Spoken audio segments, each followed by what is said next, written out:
Mira TV. Saludos amigas y amigos, bienvenidas y bienvenidos a la entrevista meridiana. Hoy vamos a tratar un tema de gran interés para todos los venezolanos y se trata de que el próximo 31 de marzo hay que hacer la declaración del impuesto sobre la renta. En virtud de ello, hemos querido contar con un especialista. Se trata del licenciado Alfredo Dávila. Él es economista con posgrado en administración tributaria y además conoce muy bien el tema, ya que para este año tenemos que considerar los venezolanos algunos cambios que se dieron en el marco de la ley habilitante, donde el presidente Nicolás Maduro impuso unos cambios a la ley del impuesto sobre la renta y el IVA. Estos son algunos de los temas que vamos a tratar con nuestro invitado, a quien damos la más cordial bienvenida. Alfredo, gracias por estar una vez más con nosotros en Mira TV. Ok, gracias por invitarme.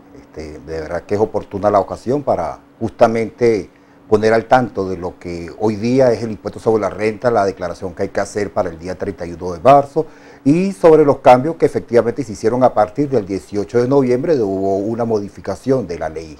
¿Okay? Precisamente, Alfredo, vamos a hablar inicialmente qué es ese impuesto, el impuesto sobre la renta.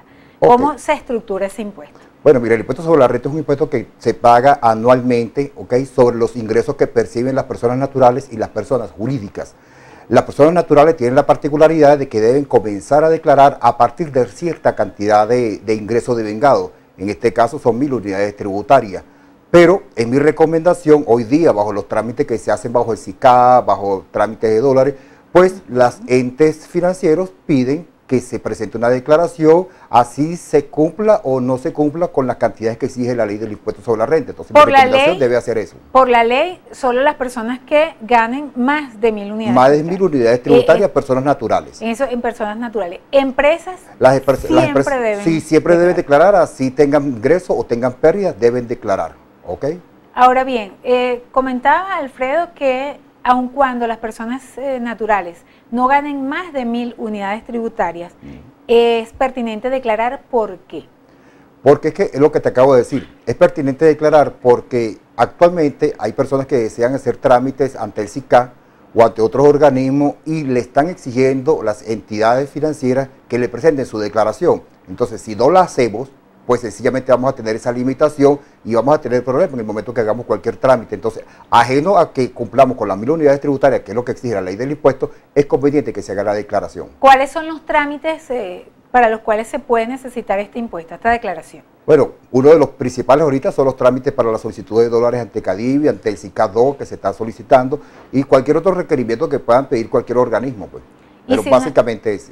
Y si una persona no ha declarado, no declaró antes del 31, por ejemplo, que no hubiese declarado el año pasado lo que le correspondía, pero necesita la declaración del impuesto sobre la renta, ¿qué pasa con un caso así? En ese caso la persona tiene la potestad de decidir hacerla, aunque sea extemporáneamente. Claro, eso va a involucrar que puede generar alguna sanción por la administración tributaria, pero no te exime de tú hacer tu declaración. Pero ¿y qué le puede pasar a una persona que lo haga así de manera extemporánea?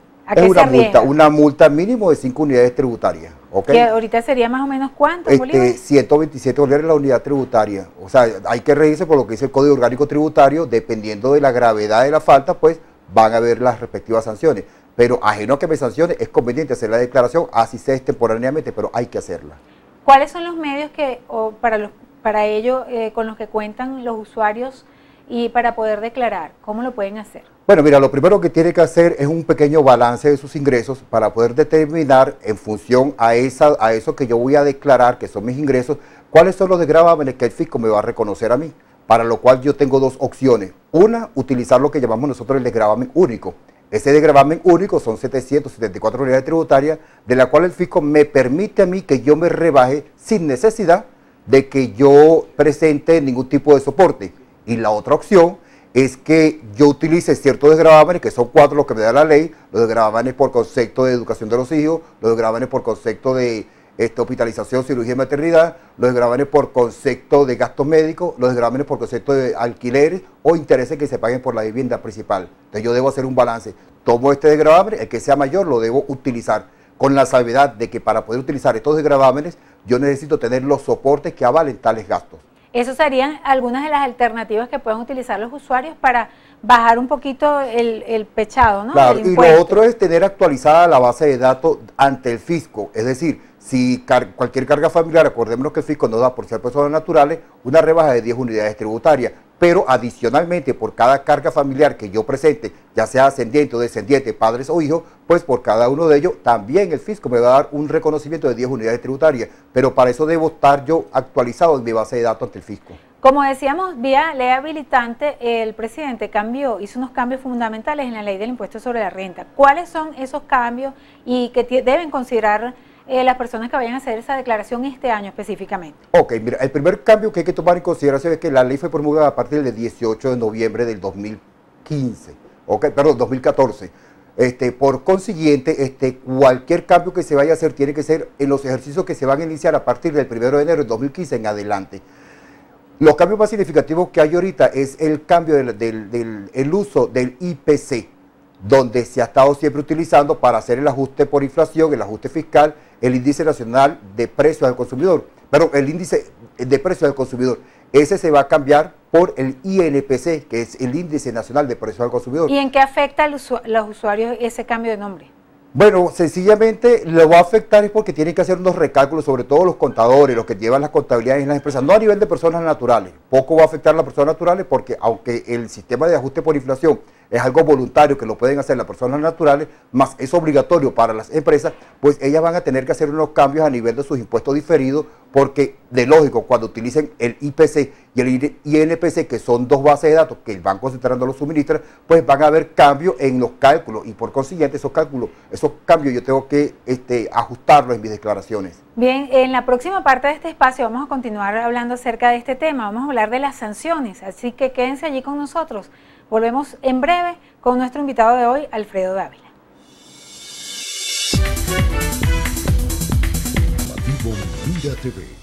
Continuamos, amigos, con la entrevista meridiana. Alfredo Dávila es el especialista que nos acompaña el día de hoy y quedamos para conversar con él acerca de las sanciones a las que puede estar expuestas las personas o empresas que no hagan su declaración de manera oportuna. Ok, fíjate, las sanciones están contempladas en el Código Orgánico Tributario a partir del artículo 100, 101, 102, 103 de ahí en adelante. Se hablan de las diferentes sanciones que hay por el incumplimiento de la declaración y las sanciones estarían basadas en declarar extemporáneamente, es una de las sanciones que está contemplada. El declarar indebidamente, cuando llamamos declarar indebidamente es haber dado una información errada inclusive. El declarar o el haber hecho una declaración errónea que puede implicar una sanción puede tener la particularidad de que si yo busco la solución de inmediato, yo puedo presentarme ante el CENIA, buscar si es un error que yo tengo cometido en mi declaración, puedo solicitar una modificación, una anulación de la declaración para justamente darle la corrección y evitar ser sancionado por el CENIA. Pues. Ahora, con esos cambios vía ley habilitante, ¿estas sanciones quedaron igual o hubo algún otro cambio fundamental que damos? No, las sanciones se han mantenido casi similares, o sea, no cambiaron mucho. Lo que cambió más que todo fueron ciertos artículos de la ley del impuesto sobre la renta y de la ley del IVA, que con referencia a esos cambios también es importante aclarar que otro de los cambios significativos que hubo en la modificación de la ley fue la eliminación del ajuste por inflación fiscal, pero para las entidades financieras, para las compañías de seguro y las sociedades de cortaje de seguro, pero no para las personas o entes privados o las empresas normales. Pues eso es algo que es bueno aclararlo porque había la inquietud de si estaba eliminado para Raimundo y todo el mundo, y no, efectivamente no.